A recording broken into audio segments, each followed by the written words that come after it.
Hello, dear listeners. You're listening to the GamePitch Podcast, a weekly chat between two pals that is all about video games and the game industry. Every week, we'll bring you the latest gaming news, hand out industry red cards, and pitch an all-new game idea. The GamePitch Podcast drops Monday mornings on the Project Nerd Podcast Network. It's the perfect antidote to your end-of-the-weekend blues. I'm JD. And I'm Eli. Let's get to the show.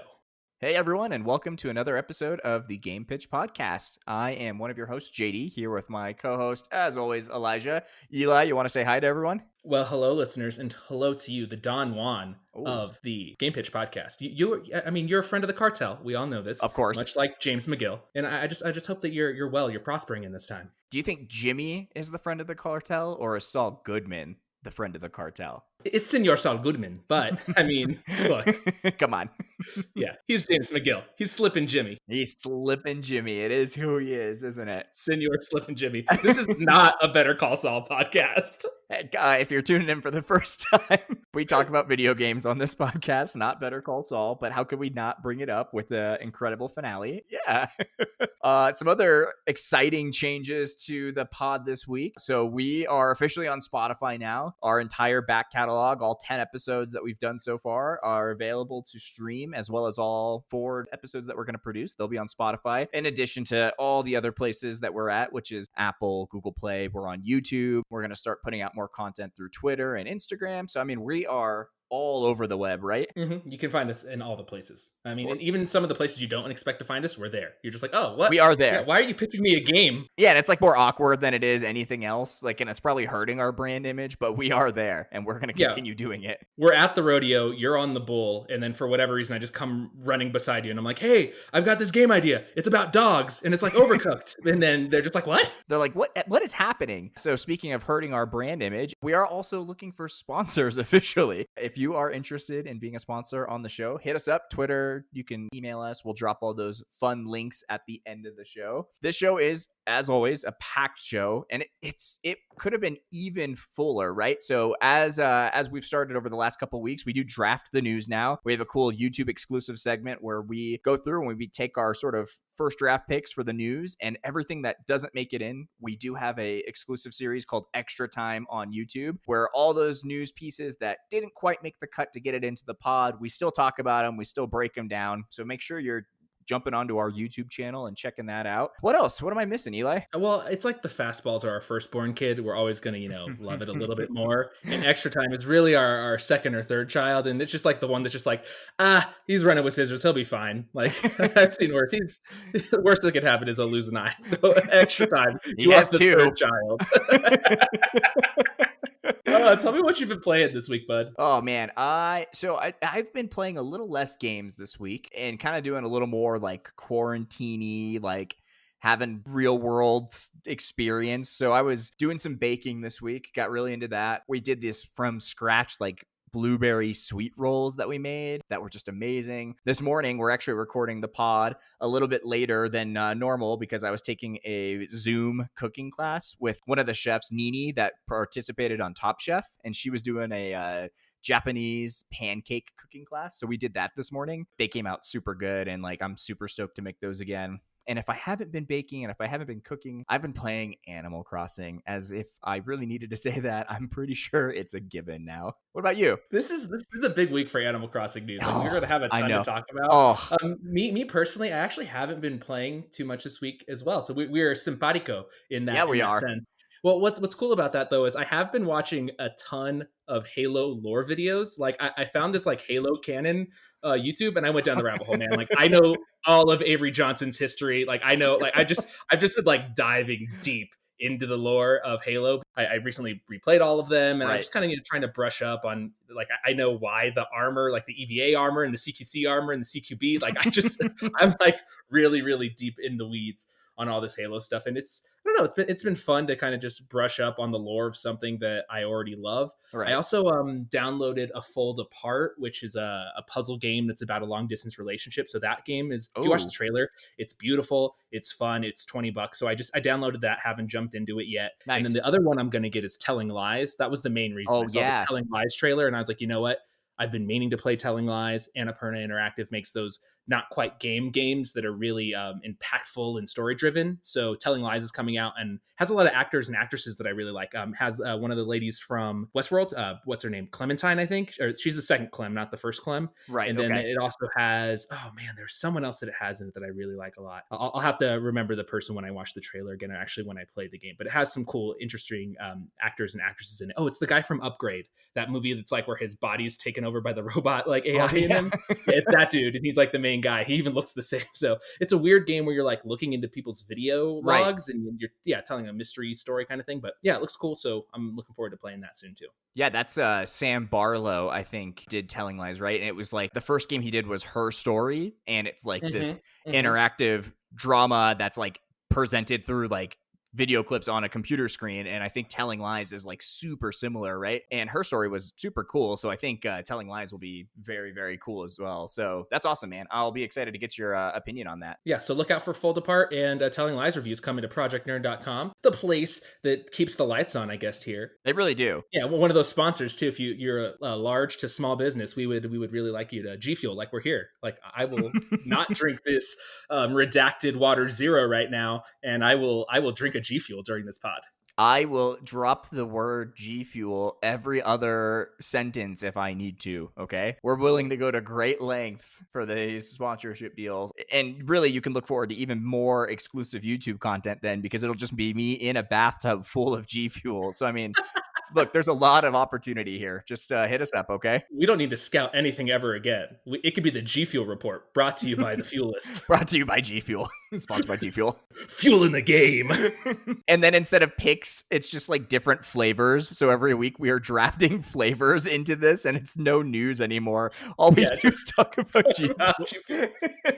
You know what I'm gonna do next week? I'm gonna compile a list. This will be a fun little game we can play. I'm gonna compile a list, and I'm gonna have some fake ones in there too. And we're gonna play a game of, is it a real G Fuel flavor or not? And I'm just gonna throw them at you, buddy. I love it. I'm into it. I'm so ready. Done. Let's move to the fastballs and start talking about what people are here for. More than 8 minutes in. The game.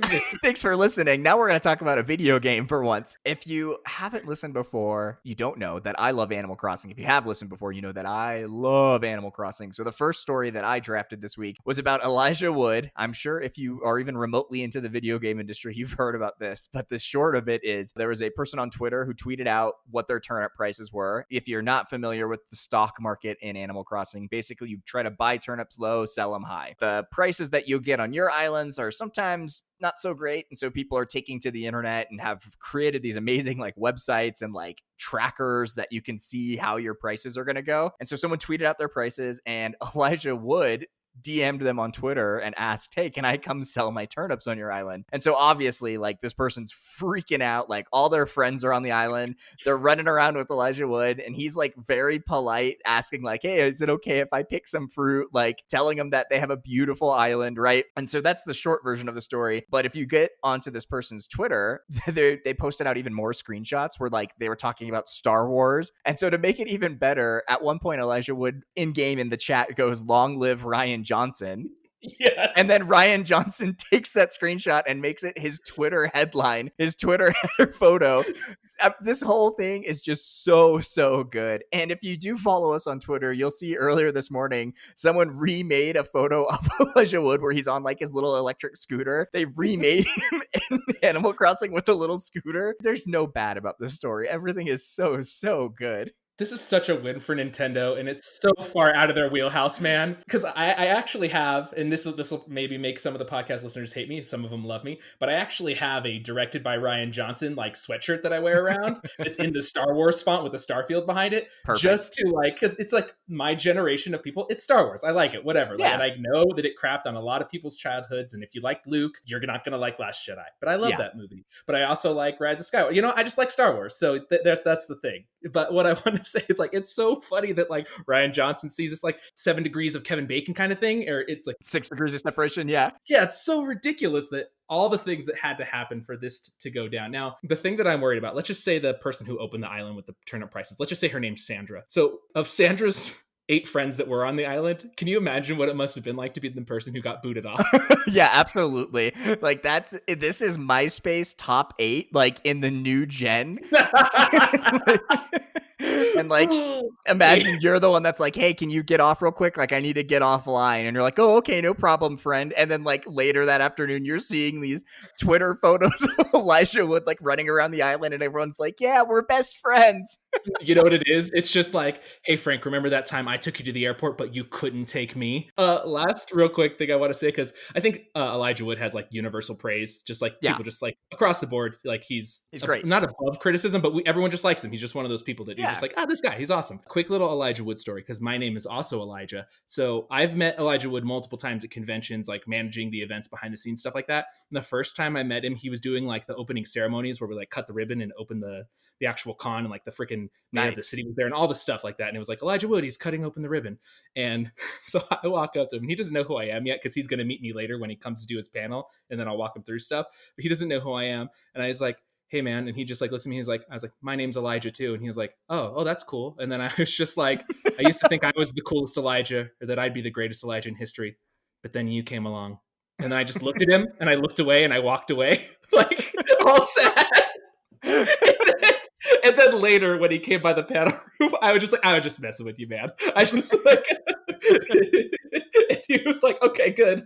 Or like, he just had like a weird face, because I just like, for no reason, I don't know why, it seemed like the right thing to do in the moment. But that's it. That's my Elijah Wood story. What if he canceled like his participation in the entire convention because of that moment? And he's like, oh my God, like I can't go through with this. And he just leaves, and it all stems back to you just like messing with him over his name.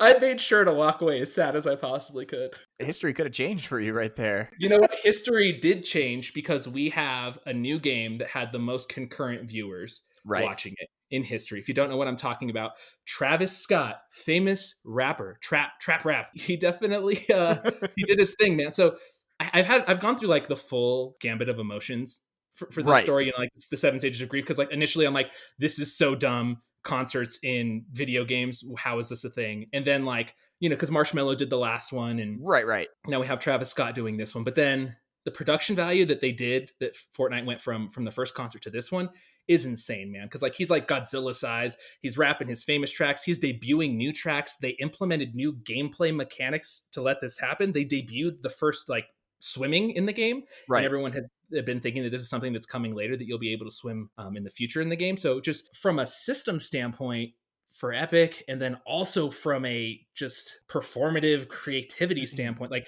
this is insane to me. Like this is such a cool crossover of genres and material, and I just think that it gives more validity to the games industry. Yeah, I think so. Like you said, it broke the record for most concurrent players, over 12 million, right? Which is massive. And like you said, right, it's obviously a feat on a technological scale, not only to recreate these new mechanics in the game and to like implement probably a much more high fidelity audio system in game to make this concert sound good for lots of different people and their setups at home. But then also like think about the back end side, like the work that must have went in to have the server capacity and stability to host this many people, to be able to on the fly adjust the amount of bandwidth needed globally. Like it was insane. Like it's extremely technical, and like Travis Scott or not, like Fortnite or not, like appreciate the sheer amount of power that must have been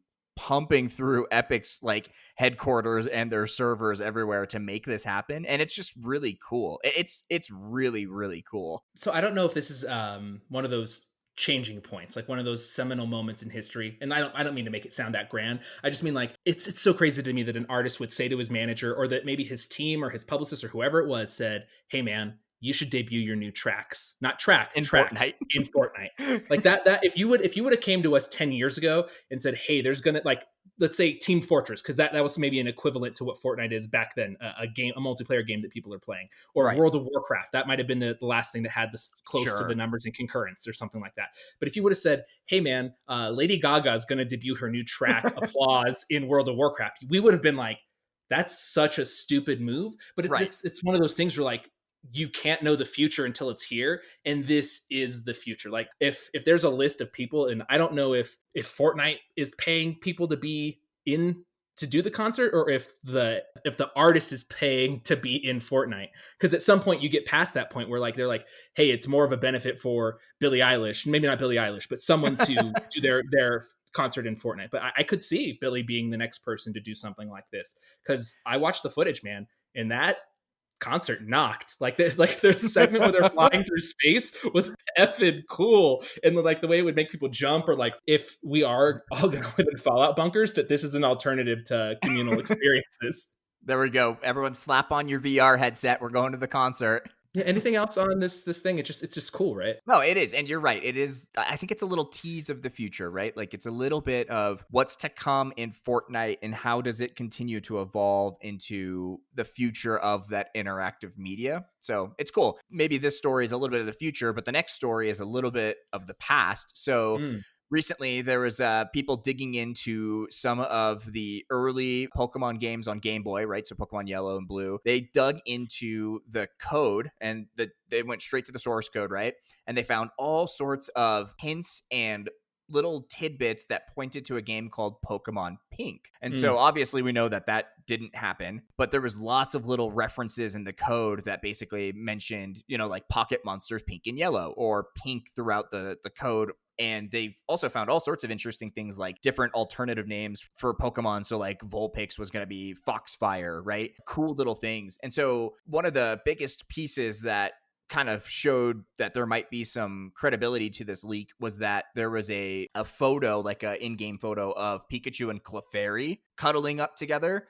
And so it kind of reminds people of like Pikachu and Eevee cuddling up for the Let's Go games that came out for the Switch last year. And so I think obviously it got scrapped in C'est la vie, right? But I think the other piece is like, how interesting would it have been if there was a Pokemon Yellow, and how much would it have shaped, I think, the future of the games if you had this like other main hero Pokemon from the get-go, from like the beginning and the inception of these games. Like, I wonder if it would have radically changed what the character design and what the monster design would have looked like going forward, because they're very different, right? Like, yeah, no, and just from a release perspective, so Red and Blue were already out, and if you've played the Pokemon games, they make 2 games, and then they make a supplemental game that kind of makes some changes from the other 2, lets you catch different Pokemon maybe in that 3rd version, and then adds a few new legendaries, things like that. So this would have been on that same track. It would have been Red Blue release and then Yellow Pink release. So this could have, like you're saying, impacted history, not only in the monster designer who's popular, because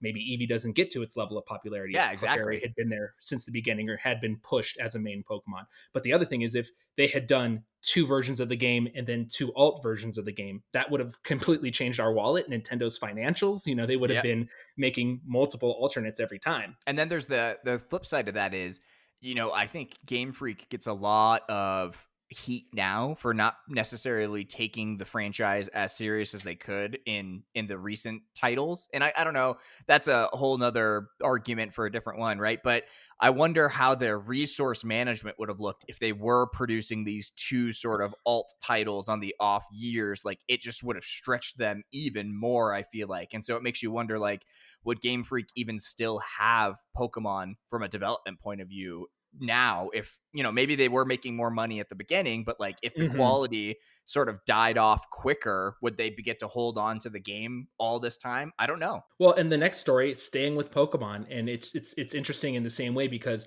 we don't know, and this is maybe kind of speaking to how they do filter out that quality that you might have been talking about. Yeah, it's basically that we had, so the news story here, let me back up and tell you guys what actually happened, is that there was a leak of a 1999 Space World demo for Gold and Silver. And in this demo source code and all the stuff that they found a bunch of missing Pokemon. And missing Pokemon have kind of trickled out throughout the years. You've seen like, oh, here's a design for this, here's a design for that. But this actually made me realize for the first time that they must have thousands of Pokemon designs sitting in the office that are unused, because you can see like early designs for an alternate version of Heracross, or like the not Hitmontop, Hitmonlee, the one that's the head spinning one, Hitmonchan. No, not Hitmonchan. No, I said it. Hitmontop. Yeah. I'm so dumb. Yeah. So there's like an alt version of Hitmontop where like the legs are his head and his eyes are on his chest and the top is his feet. Like, so it's just so weird to see these pseudo alt versions. And me and you, I was texting you pictures of all the ones that I thought were funny looking. The alternate version of Wooper was incredible. The absolute best. Yeah. And then I might use it as the picture for the Instagram post just so you guys can see. I'll put it up there. I got you guys. Don't worry. Yeah, we'll put it on Twitter at the very least. Yeah. You could just see that there's, like, oh, hey, in Gold and Silver, they had a design that didn't quite make it into the game, but that's what became Celebi, or that's what became Heracross, and you can just see the seeds. So they just must have hundreds of thousands of design like this. Like, you even see the legendary dogs are all on there. So they have the electric one, the fire, and the ice, but they all look way different. And then there was also a leaf one. So there were 4 elemental dogs at some point. And the leaf one looks badass. And I'm a grass starter picker for life. So I'm really sad that I never got that legendary grass dog. But it's just cool that, like, so many years later, like, this is crazy. This was just found recently, like 2 days ago recently. Yeah. Yeah, no, the grass one, I think it was like Griefy or something, like, looks so sick. There are so many amazing, like, designs that have, I mean, like, I guess I can get it on some level where some of these wouldn't have come through from a balance point of view, but there are so many, like, amazing designs that it's like, yes, like, this should have been, please bring this into the newer gens now, like, revive some of these ideas, as people, like, want new Pokemon and, like, they want to see these new interesting designs. I think this was a perfect era of some designs that we've seen. Like, I love Cyndaquil's design. I love the legendary dogs. Umbreon is one of my favorite Pokemon of all time. And so I think Umbreon's design is like one of the absolute best. And so this just seems like a really, no pun intended, golden era of design for some of these Pokemon. And so, yeah, man. Well, and it's so funny because there has been an evolution of design for Pokemon too. Like, they 100%. Used to be rounder and now they're a little more angular, and it's just fun to see the difference. There was this I want to say it was like a legendary looking otter, and I only assume it's a legendary because it was in the back half of the Pokedex with the dogs as well. But that one just looks so sick, and so I do hope they go back to it at least, or like at minimum. I really liked that Celebi, that like looked like Celebi form, and like at least give you an Alolan form of him with like the flute and let him have a little grass hula skirt and run around, please. Like, that's all I want.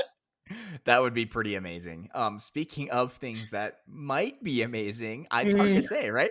So no, I'm in. I'm so in. So last week there was some circulation of a concept for, and I don't know why didn't we pitch this? We suck. Yeah, they should just get the rights to the pod, dude.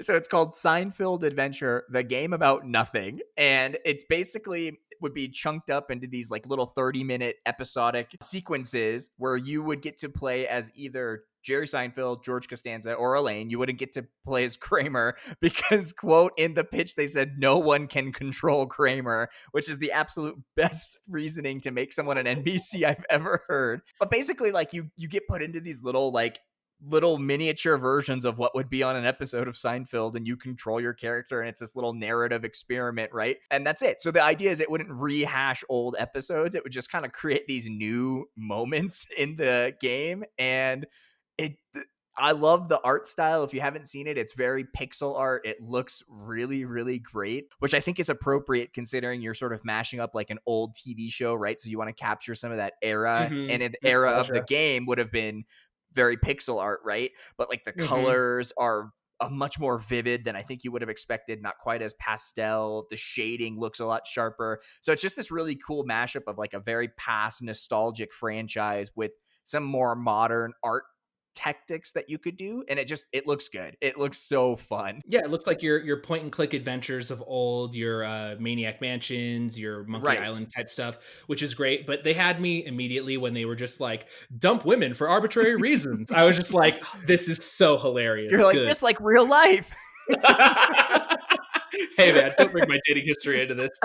I'm so sorry, every woman. Either way, back to it. Don't forget to subscribe. But what I'd say is just watch the trailer. I think if you watch it and you're a Seinfeld fan or even a Curb Your Enthusiasm fan, just definitely if you're a fan of this, just like watch the trailer one to help the trailer get more views. And then they have a hashtag to tweet it out because their entire thing the entire reason they put this together because they want to actually make this game. So the more views it gets, the more exposure it gets. And that's part of, us putting it in the scouting report here today for our fastballs. It's just that we want to give more attention to this because we think it should be made, right?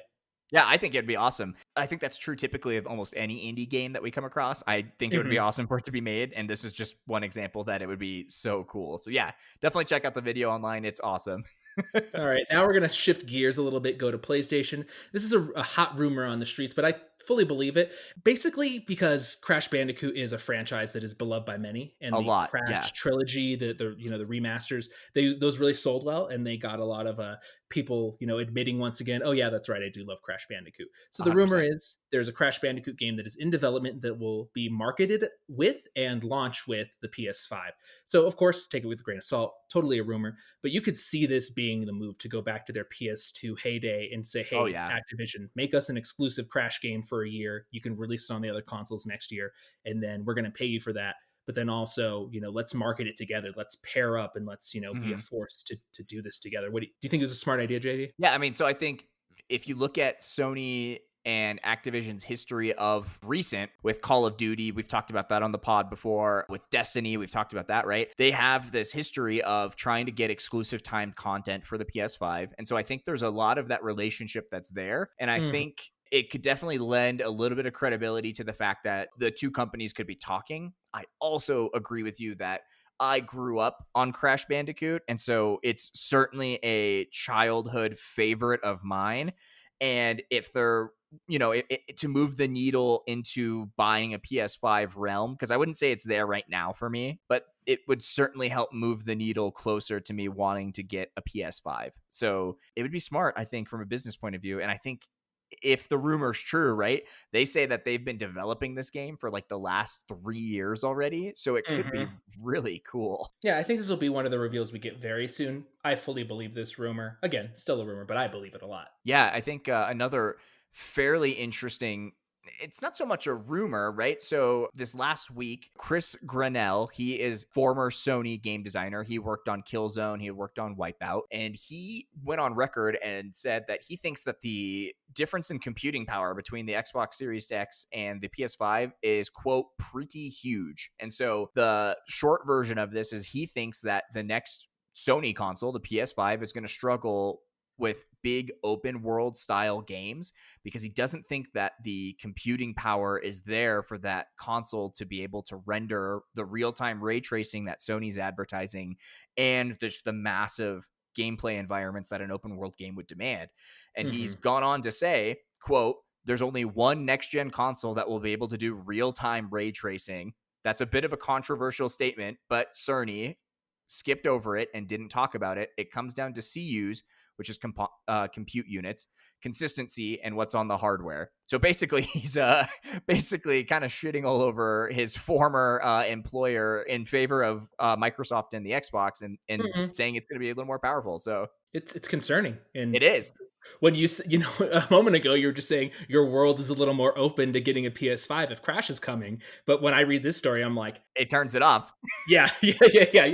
Open world troubles all around, closing your world and not open in there. Like, yeah, exactly. It's troublesome, man. Because that's the thing. It's just like, hey, is speed more important or is power more important? And I think that we talked about this going to win. Yeah, exactly. We did, and I think power is going to win. And yeah, we have literally had this exact same discussion on previous rumors where it was Sony's going to load these worlds quicker, but Microsoft's going to have more power. And we went back and forth and said, what's more important in the long run to you? And certainly for me, I can wait 10 seconds for a level to load, but I want that level to load just as fast as it does on launch day 3 years from now as games get bigger and more complex. And I don't think if this rumor, if not to say this guy's opinion, so it's not a rumor, right? But if this gentleman's opinion, if Chris Grenell's opinion is correct on how this hardware is going to work now and in the long run, like that kind of spells a little bit of trouble for the PS5 until PS5 Pro comes out, right? And then they want you to spend another $600. So of course, yeah, we got to do it. So sticking with Sony here and actually making me probably have to swallow the words I just said to be a hypocrite. Horizon Zero Dawn 2 is apparently a thing, and why would they not do this? So at this point, yes, everything I'm about to talk about, definitely rumors, not confirmed, but there's even a posting for a job for them that's like head of creature creation or whatever, or like someone who's like supposed to do a bunch of design a bunch of creatures. What game has a bunch of creatures? Oh, I don't know, Horizon Zero Dawn with all those robo dinos. Either way, the job posting's there, you can go see it. But right now, the two cool things that recently trickled out were about co-op in the game, and the first story that came out said that there would be a standalone preview to Horizon Zero Dawn that was co-op, and your progress would carry over into the main game. Now, that in itself, I think that's really cool. I would be a big fan of, hey, here's a co-op experience. Maybe it's $20 or $10 or whatever, a self-contained story, something smaller, and you play it co-op, and then everything you do in that actually contributes to your main game. I think that's a brilliant marketing move. So let's just start there, JD. Are you into that? Yeah, I think that's super smart. Like it's this perfect little sneak peek, right? Where you're getting your feet wet again in the mechanics, you're getting your feet wet again in the world, like you're relearning like the series almost, right? It's a tiny little taste beforehand, and it would absolutely just sort of whet your appetite to getting a lot more of it. And it's super smart, right? It's so clever to say, here's just like the first bit, and we'll see you guys in a couple months, and you can transfer everything you've done so far over. Like, super smart. Yeah, I love that. So the next part of this rumor has to do with co-op specifically. Now, this is actually not rumored. This has been something that's kind of back behind the scenes confirmed, is that at some point Horizon Zero Dawn 2 was in development for the PS4 and it has switched to PS5. So that's something that you're just like, oh, wow, okay. So that probably adds to the development time, having to switch from one system to the other, from one development tool to the other. We've seen that with a lot of games, them kind of misstepping and having some fumbles. But the other odd piece of information is that apparently the first Horizon Zero Dawn was supposed to have co-op and they cut it. If there is, the ability to switch quickly from console generation to console generation, first party studios will probably be able to do it quite a bit more on the fly. And so I think hopefully, if you look at this, like moving from PS4 to PS5, hopefully it doesn't set them back too much. Cutting co-op hopefully also means then that a lot of that core code to execute that exists in a way that can hopefully be implemented. I think co-op would be awesome. I also think it would add a lot of cool elements to the gameplay mechanics, right? Because there might be instances where you need a buddy to jump in and help you take down a particular like robo dinosaur that it's designed around two people, right? Or maybe like it isn't necessarily something that you have to do, but like if you have a friend that you can take them down, you get, better rewards or loot or something from it, right? So hopefully it's not designed around needing to have a second player, but like if you have one, there's little bonuses to playing the game that way. The cool thing with this is that apparently the first Horizon Zero Dawn was supposed to have co-op, and that now it seems like in some way, shape, or form they are trying to work that in. And the craziest thing is that I was actually just thinking about this, or when we were putting the show together, just that what's the last AAA game, like real AAA game, that had co-op? And I can't think of one that's not like an FPS like a Halo. Or it's like tacked on. Yeah, because even in Halo, it's just like, well, I'm Master Chief, or like, oh, it's like, hey, there's 4 Master Chiefs here for whatever. Yeah, exactly. So it's like you can play it co-op, but the story's not designed for it to be co-op. Yeah. So yeah, it's just I wish them the best. What you were saying, if it's drop in, drop out, that would be super, super awesome. Yep. And I can't think of an open world game that's been co-op either. So this is a lot of new territory, and I wish them the best. Me too. It would be super awesome. I do too. Yeah. They're a great developer. So, what, and like you said, that would be super awesome. And what is not super awesome is something going on with Valorant on Twitch, right? And so to get you up to speed, Valorant's in beta. And the only way to get a beta key is to watch someone who's playing it on Twitch. And after you've logged enough time, it's just sort of an RNG drop that you might get a key in the chat so that you can also be in the beta, which in and of itself is kind of a clever way to do it. I can definitely see why Riot approached it that way, because you want people watching and engaging, and it gets more eyeballs on it. Cool. All that makes sense. What's happening, though, is that there's a lot of top streamers who have advertised that they are running 24/7, which obviously, like, there's no way, right? You just die if you're sitting in front of your computer 24/7 playing this game.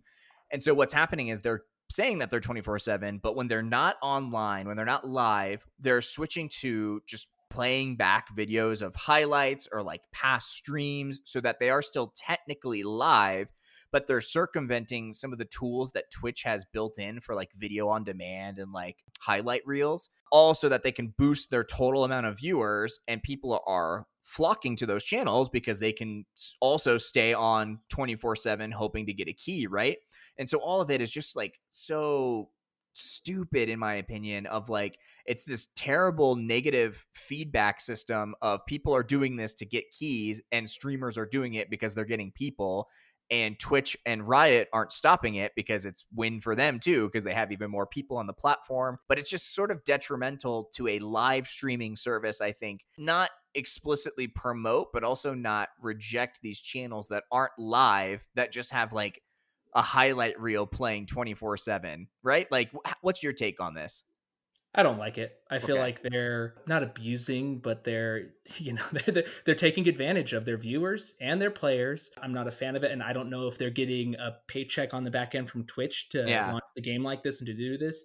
But this sounds like one of those things that when you're in like a pitch room and it sounds like a good idea, like, hey, we're gonna let people unlock their beta key by watching people play the game. That sounds like a really, that sounds awesome. Yeah, but then in practice, it's not working because there's one, the ways to abuse the system, take advantage of it, and then two, it's just, I don't know, man. It feels dirty. That's my only take. It feels dirty. Yeah, it does. It does feel like kind of crappy, and it just feels like Twitch should step in as the platform and kind of enforce a little bit about this 24/7 thing, because it's not healthy either, right? It's encouraging these marathon viewing sessions, which I don't think is good for people who are, because for a streamer, like they'll stream 10 to 12 hours a day and then walk away, and they get to walk away, right? And it feels like a lot of viewers are maybe hovering around their computer constantly while they're in these chats trying to get a key, and it's not healthy, I don't think, for anyone, and it kind of defeats the whole purpose of like a live streaming platform. So I don't know, there's not a lot about this that I like on any front. All of the parties involved, I think, are in the wrong. I agree with you. Well, something else that kind of tears down the live streaming platform is our good friends over at Twitch, the Twitch streamers. They are streaming themselves growing that ganja. Now, look, Twitch is a place for all kinds of creation and growing games. You got your Harvest Moons, your Stardew Valleys, you're making stuff in Minecraft and Terraria. You're out there creating. You know who else is creating? Who's creating? My guy Potquest. So he's out there growing.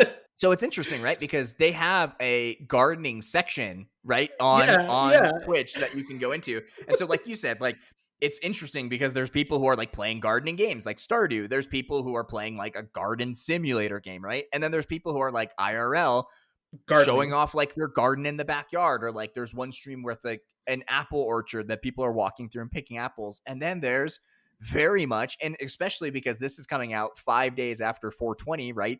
In 420, like, it was this absolute perfect catalyst for all of these streamers to just go on and stream themselves growing pot, right? It's very interesting. Like, well, it's so funny because like when people think of Twitch and Mixer, they think of gamers first. They think of esports. They think of someone with a controller or a keyboard in front of them. But there's a lot of stuff on Twitch. One of my favorite ones is like some guy who has just like a guitar and he's playing like crazy music and he's just like doing fortune telling. There's a guy who bounty hunts on Twitch that's really great to watch. So there's all kinds of stuff like this, and this is just another one of those things where it's a 24-hour camera on the person's grow lab, and they just come in there occasionally and they do stuff, and they're just showing the cannabis growing over time, and they get between 20 to 100 concurrent viewers for these, and there's multiple channels that are doing this. But I don't know, man. You know what? Well, it's like, not bad, right? Like, right? I don't know. It's not bad, right? Like, it's interesting because, like you said, Twitch has become a lot more than just games. And so these people are approaching their 24/7 or whenever they're live, like, pot channels as the same way a Twitch streamer who's playing Valorant or whatever would approach it, right? Like, they are gathering streamers and they're getting sponsorship deals from very different like, so we joke about G Fuel and like DX Racer chairs, right, and all this stuff, right? And these people are going like getting sponsorships from like gardening or like local like pot stores or whatever, right? And so they're approaching it in the same vein. And I think the key piece from Twitch is like, as long as you're in a state where it's legal or a country, where it's okay, like, what are they going to do? Yeah. Like, you can't stop it, Yeah, so Twitch, they probably don't like this, right? Amazon is like, this is not good for them. So to jump on that, JD, I have a pitch for you within the pitch. So the game pitch here. Basically, we should start our own, not exactly PodQuest style channel, but we start a Twitch channel for Game Pitch where we get a bunch of people who offsite, they get stoned out of their mind in their cars. Then they come in and we do a pseudo spelling bee, and then they have to like spell big words, and they also have to use them in a sentence or give us the definitions of it, and we call it high definition, and I'll host it. Oh, yes, that is gotta happen. Okay, I was like, Game Pitch is gonna bring you high definition. Sponsored by G Fuel. G Fuel. Oh, amazing. Oh, that's it. I love it. I am so excited for that. Yeah, the only stoner spelling bee on the internet. Let's make it. It's got to happen. No one else. That's a trademark now. That's a verbal trademark. So don't you dare try to steal that.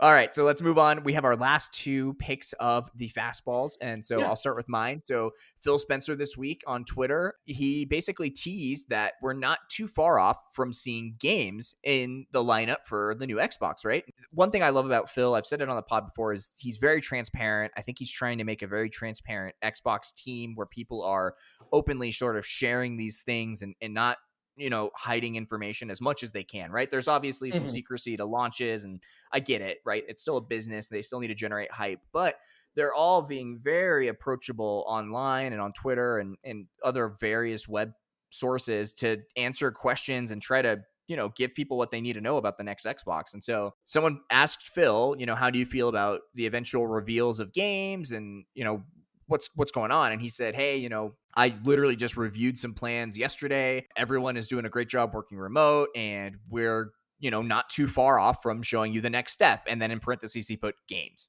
Xbox and Microsoft, their plan is still to put this new console out this holiday season. And so I think it makes sense that, we're close to, we're not too far off when E3 would have happened. And now that we don't have this hard week of news cycle for falling into the E3 sort of paradigm, right? I think it gives these companies a lot of flexibility for what and when they will show stuff off. And so I hope, we start to see some games in May. I think that'd be awesome. I think the best part of this was just a random comment on Twitter, and Phil just responded to it. That's the cool, like you said, everything you said about him, I agree with. I will say, just quick note, Shannon Jade, the love that JD expels for Phil Spencer does in no way mean that we are not loyal to Stadia and you and Google and, the idea of gaming anywhere with you, my Google gals. Okay, back to you, JD. Of course, everything Eli said is just true. That's kind of my take on it all. I like Phil Spencer a ton. I think he's doing a great job with the Xbox team, and I am stoked to see what they have up their sleeves for the Series X launch. Yeah, sounds like it's soon. We'll definitely cover it on the pod. And sure. We got to see Halo. Show me the Fable. We have to. Show me Fable. Please show me Fable. Oh. Now, our last story here today in the Fastballs is about Mario Maker Deuce L2.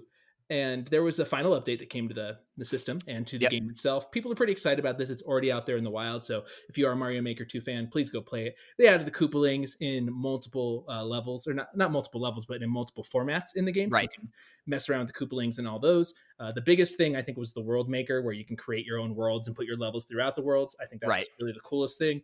And then they did add the Mario 2 mushroom, where you basically become Doki Doki Panic Mario, and you can lift stuff up and throw it. So that's a new innovation for the game, and I think that will really change a lot of the gameplay. There's other little bits to it, right? So like you can put your worlds underground, you can put snow, sky, forest. There's a space theme, so it's cool. Like they've added a lot, I think, to this update. And so if you play the game, if you play Mario Maker 2 and you haven't updated yet, definitely a good time to jump back in. I think there's a lot to kind of put into those worlds, right? No, I agree. And this might seem too little too late. I think a lot of the streamers and people that were playing it wish that a lot of this stuff would have trickled out over the last few months rather than just holding it all till now. But they are all flocking back. I've seen a ton of the streamers that I watch on Twitch playing again, enjoying it, and laughing with their chats. So I think it's a really good thing. Yeah, and I think also to some degree you kind of have to expect that of Nintendo, where like they take their sweet time making things and patching things in at the rate that they want, kind of knowing that people will come back. Because with other companies, I don't know if we'd give them the same amount of slack to say like, oh man, this should have been fixed a long time ago. And then with Nintendo, it's kind of like,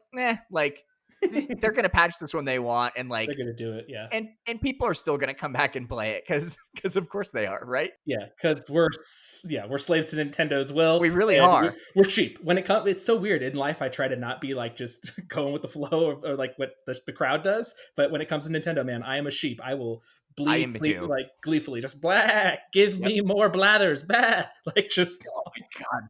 Especially now at Animal Crossing, they put out that little video, which we'll talk about here in a bit during the scouting report. They just kind of drip fed some Animal Crossing stuff for the coming months. And I'm like, yes, please, more.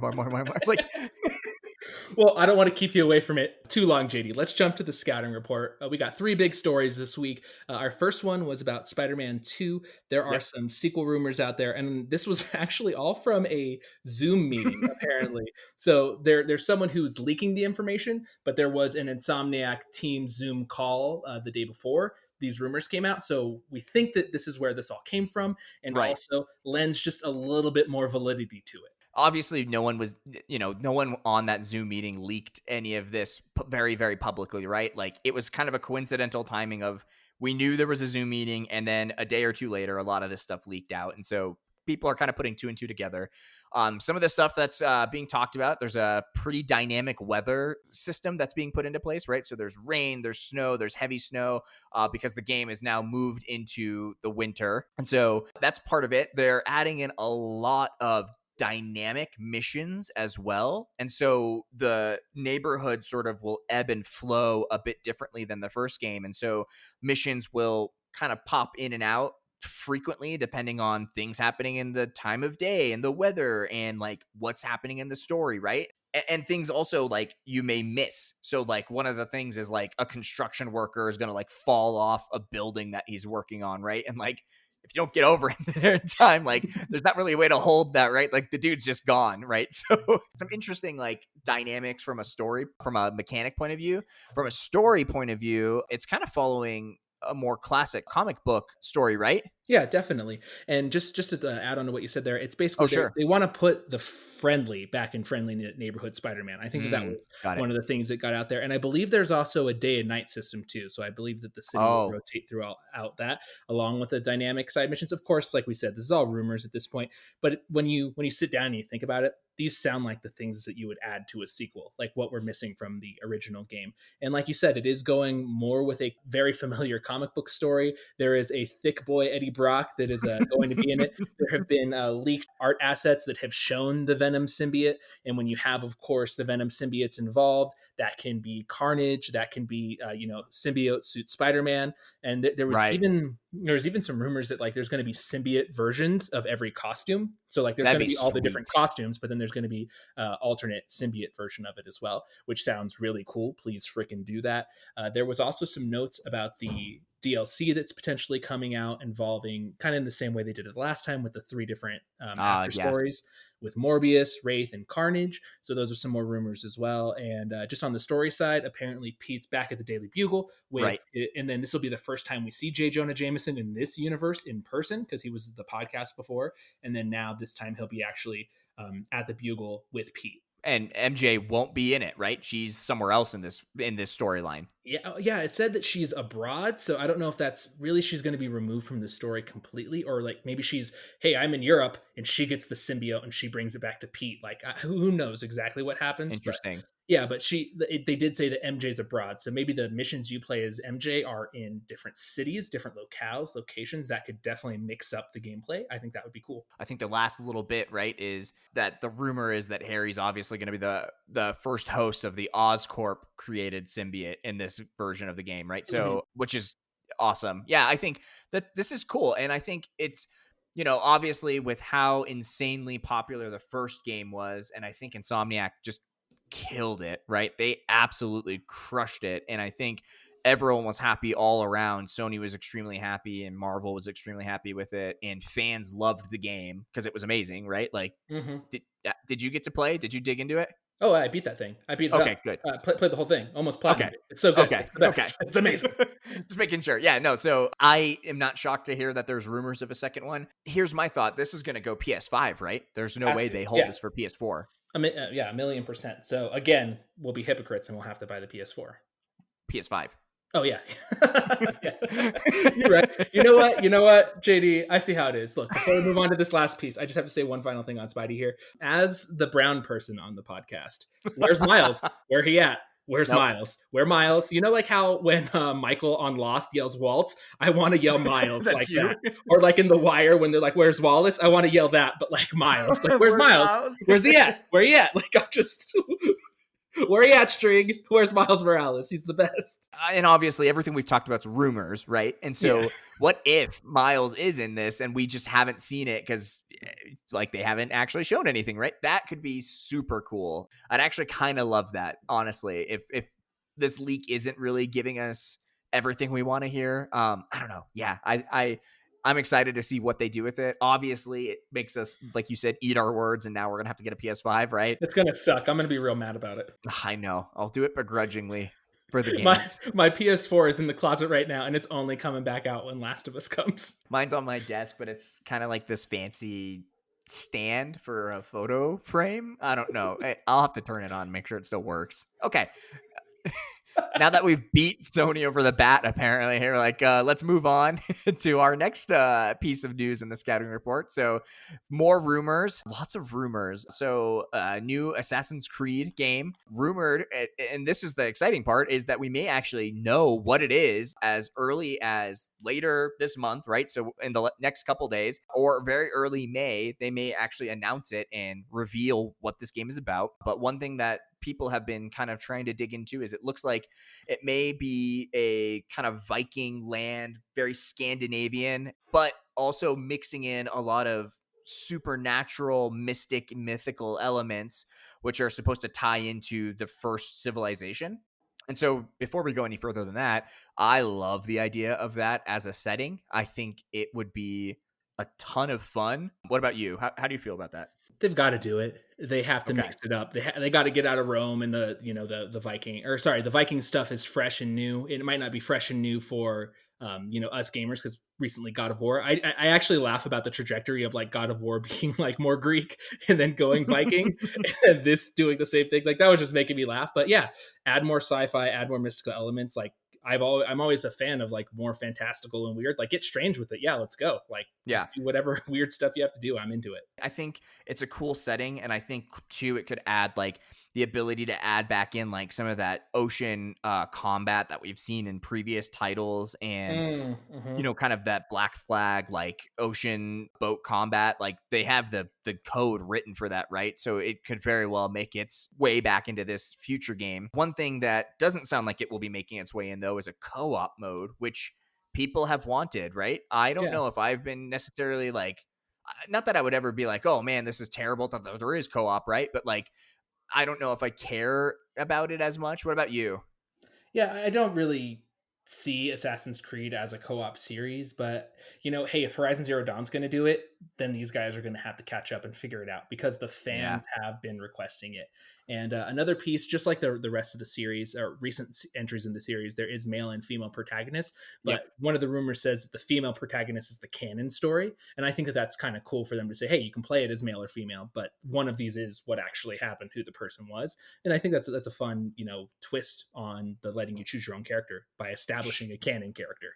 Yeah, I think that makes sense too. And so it's rumored that obviously the female will be the majority of the marketing. It is like Eli said, it is the core canon story character. You could play as the guy if you want, but that's not the way that they're trying to design it.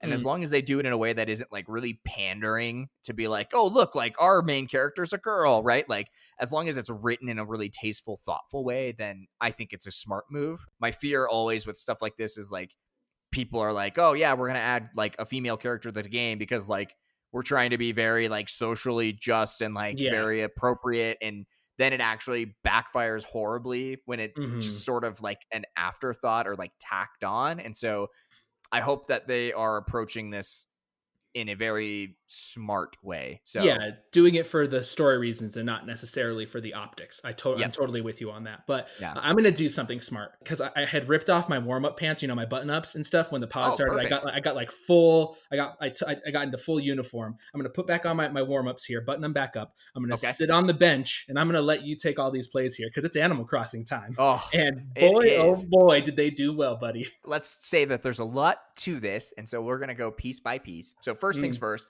they had absolutely massive digital sales through the month of March, which is insane because they came out on the 20th. So they only had like 11 days to really sell through in March, but they absolutely crushed it. They were the best-selling game of all of March, which then jumped them to the number 2 best-selling game of the year spot. So in that 11 days, and now you figure you have all of April, but we haven't even seen April's data yet, they just absolutely skyrocketed in terms of raw sales.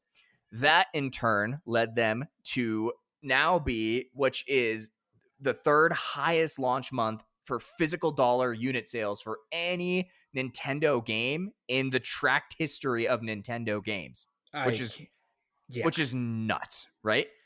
And then to really round it out, their launch month sales, so their total dollar sales for New Horizons, exceeded the lifetime sales for all the other Animal Crossing games in the franchise. The numbers are huge. They're staggering. And this is just talking about software. We've talked about before how this is absolutely selling hardware for Nintendo too. Me and my wife bought one of the Animal Crossing Switches. Like, I know those bad boys sold out everywhere. So like, this is huge. So all that's to say that right now, only Super Smash Bros.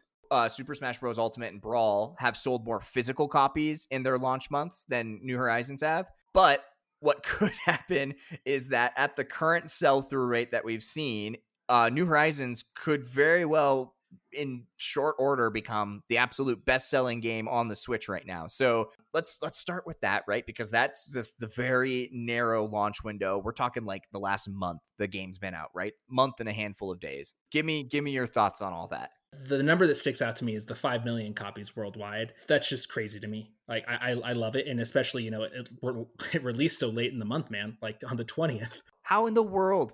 And it broke a previously held sales record by Call of Duty Black Ops 4, like for digital sales in 1 month. So if the fact that Nintendo and what we'll talk about later, this, colorful, cute game featuring animals that have singular personality traits that are just running around the island with their anxieties could do this amount of numbers is mind-boggling to me. I love it.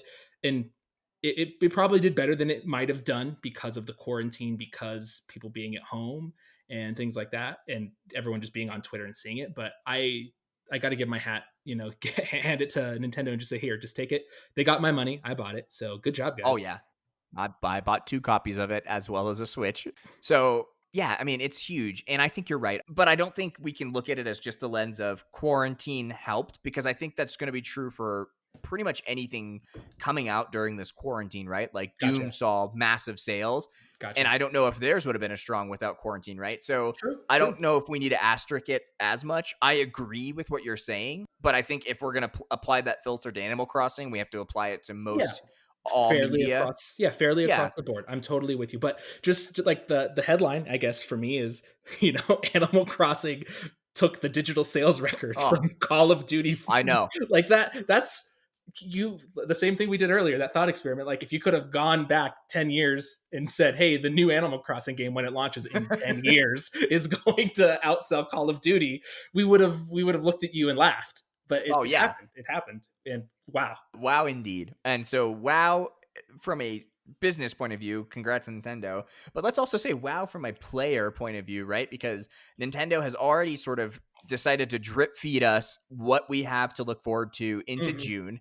And so some of that we're getting now, right? So If you haven't updated it, shame on you. You should have done this literally the second it came out. But right now, because of Earth Day, they reintroduced Leaf into New Horizons. And so Leaf was selling all sorts of cool shrubbery that you could get and special flowers. He was buying weeds back more than the Nooklings would at Nook's Cranny. So that's super fun. They added Red back in as like this shady art dealer, right? He's going to have a boat that docks up at the secret beach. And so that then triggered the museum, which is getting a third wing now. And so now you'll be able to find and collect rare art pieces to put into the museum. So it's added, if you're a completionist, if you're a collector in games, it's added an entirely new piece there from a museum point of view. And then there's so many people online that are like, hey, cool. Like I had designed my island and then Nintendo came out with hedges and bushes. And so now I have to start over. And that's like absolutely where I was at, where I'm like, oh, I measured everything down to the square, like pixel. Now I need to like redo half of my island to like put some bushes. Like, come on, for bushes. But then it just goes to show, like, they've really sort of figured us out, right? They've really figured out these Animal Crossing players where they're like, hey, here's tree. And everyone's like, like nuke my whole island. Like, yeah, they got you. They got you bad. You got it. They really did. As Usher would really say. did. Yes. Yeah, I do. And so that's just now, right? That's just in April. Going into May, going into June, they've showed off like they're reintroducing May Day tours, which should be really fun. They've showed off like this whole wedding season thing where you like get to go be like a wedding photographer and like take cute little photos of your villagers and other villagers posing for wedding. Like, it's just so outlandish that these little things hook us as players so hard. And like, I'm so excited for them. Like, I cannot wait. Like, I don't know. They're geniuses. I think they have a whole year. I think they have a whole year planned for you. So it's just easily a happy time. It is. It's an extremely happy time. And so you'll hear in a little bit. First, we're going to have Eli pitch a game, but we're going to move to our red card after that. And so there's so much goodness about Animal Crossing right now that it's going to make our red card that much sweeter. But before we get there, that's the end of our scouting report, and we're going to move right into the signature staple of our podcast, which is the game pitch itself. So Eli, this week, you've been hyping up to me that you think this is the stupidest pitch that you've ever come up with. I am extremely excited. I can't wait, and I want you just take it away. Shannon, Jade, Google, I'm speaking specifically to you now. This is a game pitch where this idea, it came from a mistake. It came from a fumble. It came from an iPhone being stupid. So that's why you should want to do it all the more, to crush Apple, because you are Google. I get it. But this game, it's JD for you. It's a racing game, and it's in the Mario Kart style with the 3 laps and all of that. So I was talking to one of my friends about Doom, trying to text them and see what was going on, and there was a typo that happened.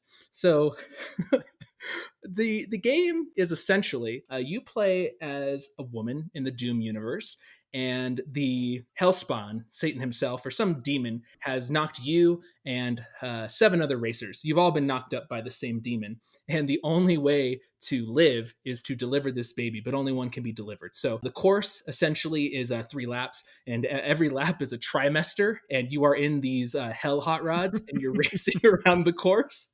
And each lap, like I said, is a trimester, and you get more and more pregnant with this demon spawn as you race along. My God. And when you cross the finish line, you give birth to the Satan monsters demon spawn. And this game, JD, is called Vroom Maternal, because I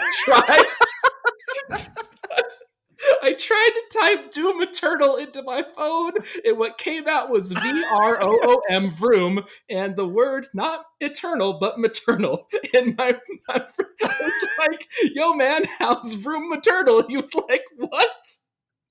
Oh my goodness. That is the best typo that has ever led to a game idea ever. And it's actually, I think we should explore making all of our game pitches based solely off of our phone's autocorrect, which makes me think, how many games are we going to have that's like ducking and then something after it? So Okay, so to pull back, I told you it was one of the stupidest things ever. It's incredible, but you were wrong. But go on. I do think there is some validity to there being a racing game, more kart games just in general. I like them. A racing game set in the franchise. I think it would be really interesting to pick up power-ups and blow up other pregnant racers with your BFG or the super shotgun. There are so many like activist and like rights groups that would absolutely tear us to shreds if we ever remotely started making this game. For the sadist aspect or the blowing up other preggers ladies? Just that all of it. It's all. I'm just saying, man. How clever is the each lap is a trimester of pregnancy, huh? Come on. That I do love. Look, there's a lot to love here, and I'm not saying we shouldn't make it. We obviously should take the heat on this one and produce this game. Just for the name alone, honestly, the lawsuit material writes itself. Look, JD, ultimately the decision's not yours. It's not mine. It's up to JD and Shannon. Our friends at Stadia. Yeah. Guys, we know you want this in your portfolio, the crowning jewel of Stadia. If you guys wanted to sell Stadia Pro subscriptions, this is it. Vroom Maternal. Yeah, look, I got to tell you, I know that there's probably a lot of medical stuff and concerns, and we might have to hire someone because I'm no Dr. Goomba Tower myself, but I do think showing the process of demon birth is really, an untapped market in all of this. Yeah, it's probably untapped for a reason. The more we talk about it, the more I'm realizing there's probably no one wants to see it, which is why no one has. Do you have Dr. Goomba Tower's number and we can call and consult him? We'll have to do it off the pod. He's very shy. Okay. Let's move to the red card. That was a great pitch. Thank you so much. And if you just listen to that, it probably completely derailed everything I was talking about before about Animal Crossing. So to sum up, Animal Crossing equals good. Our red card this week is an article that was published on Business Insider, written by Jack Crosby, who summed the game up more or less by saying that it is frustrating, tedious, and immensely boring, and said it's a stupid game and for babies, right? Yeah. It's dumb and boring and for children. Yeah, so... Terrible, right? And here's the thing, it's an opinion piece, and like obviously you can have your opinion and there's nothing wrong with that. Like I totally get that. Our whole podcast is our opinion basically, right? We talk about the news and how it makes us feel. I just think like it's very interesting. I don't know, like this person's like, I have no connection to my villagers or the characters that come through the island, and I'm like, how could you not like fall in love with so many of these villagers that are out there, right? Like people spend so much in-game money and time hunting down villagers that they've loved over the course of this series, right? Like I just don't get it. I don't understand like why. And so then you have someone who's like, I barely play it. I put 10, 15 hours in, which is a good amount of time, but I think that's hardly scratching the surface of the game. And so I don't think it's then fair to be like, it's bad. You know what I mean? Well, yeah, no. And I'm with you. Cause if the person, let's say the person played the game for 3 days and they did like 6 hours one day, 4 hours another day, and then 5 hours the next day, like playing Animal Crossing for 3 days, you might come away with the inner, opinion that it's not a good game, but cause it makes you wait for stuff. But Animal Crossing has never been like, hey, play 20 hours a day every day. It's been like, hey, stop in, do some things. It's more of a not fetch quest or like do your dailies, but it's a daily check-in. It's like more of a ritual than it is a play it for 40 hours straight kind of thing. Yeah. The thing that I had some umbrage with was when he said that the user interface, the UI, was slow, clunky, and infuriatingly designed, and I would disagree pretty much staunchly across the board. It's very simple. It's in most cases activatable by one trigger press, and then it's on your little Nook phone there. So I think everything makes sense in the context of how people do things in life today. I don't know why that would be frustrating, because there's a phone. Yeah. You have a phone in life, it has all your stuff you need. You have a phone in the game, it has all the stuff you need. And I didn't see anything. I definitely, like, maybe if you don't like the design, that's a different thing. But slow and clunky, I don't think that comes into play here. Also, I think he's just bad at the game, because like one of the things he says is, how come it's so hard to equip my net when I'm being chased by wasps? Like, if you hit the button to pull up your inventory, like the wasps fly around you in a pretty predictable circle. And so you can time pulling your net out and catching them. Like, So maybe if you played more than 10 hours of the game, you'd get good at that mechanic and it would no longer be like such a frustrating piece of it. I don't know. A lot of this, I think, again, stems from like not really playing it. Yeah, or like let's say he didn't go and get like the item wheel from the ATM. Thing. Like so, and that would maybe make it seem more frustrating. But if you had played it a little more or over multiple days, then you would have got those things. Because I guess maybe Animal Crossing is a little daunting for new players because we just know, oh yeah, there's going to be this, and that we can grab to make our lives easier at some point. And that's part of the reason why I time travel. Yeah, but then like at the other half of it, right? If it is daunting for new players, why has this game sold the best? Why was it the best-selling game in all of March? Like, how is it now almost the best-selling Switch game? Like, how are we seeing such a wide variety of people participating and playing this game? Like, if it was so daunting up front, like, I think we'd hear a lot more of this opinion than the other opinions, which we are hearing, which is, oh my gosh, like, I love this villager. Oh my gosh, this person's so cute. Like we're getting all these other pieces, right? So all the tweets, all the happiness, and look, and I'm ready to crown them here, and I'll wait for your cosign on this. But you know, top tier humans like Elijah Wood and Chrissy Teigen are playing the game and sharing it and loving it. Brie Larson, really, can it be wrong? Yeah, exactly. Brie as well. Yeah, top tier humans, all three of them, the trifecta. In fact, I think that's going to become our Father, our Son, and our Holy Ghost, or whatever, of the podcast for our Animal Crossing blessings on people. It's like our stamp of approval for Animal Crossing. In the name of the Larson and the Elijah Wood and the Chrissy Teigen, amen. Oh, geez. I love it. That's our red card. That's our red card this week. Sorry to give it to you, I guess, but not really. Yeah, sorry, Jack Crosby, you had it coming. So, all right. We don't have any penalties, I think, from last week, or if we did miss one and we just didn't catch it, you can always let us know by tweeting at us or emailing us, which moves us on to the end of the show. Thanks for listening. A little bit of a long one, but like we said, we had a lot to talk about. It's good stuff, man. I'm happy we're here. I forgot to tell you guys that I backed Sea of Stars, the game from Sabotage Studios, the makers of, what's it called? The Messenger. Yeah, so yeah, you talked about this like last week. Yeah. That's awesome. I backed it. It's coming out 2022. I also backed Psychonauts 2, which was supposed to come out in 2018. And I'm factually looking at a vinyl record of Rasputin with his head exposed, so you can see his brains, and it spins around, and it's a vinyl record in there. But like, I'm like, really, I haven't had the best luck with games that I've backed because it's always just like, oh, here's the date, and then it's just like, psych, it'll be eventually. So you've basically doomed this game, is what you're saying. Yeah, that's what I'm saying. Every game I've backed has been historically like delayed multiple times, and I've only backed like maybe 5 or 6 games in my life. Thank you so much. So I think that wraps it up for us. You can connect with us a ton of ways. So we're on Twitter and Instagram at GamePitch Pod. I am at J to the D, and Eli is at Mario RPGino.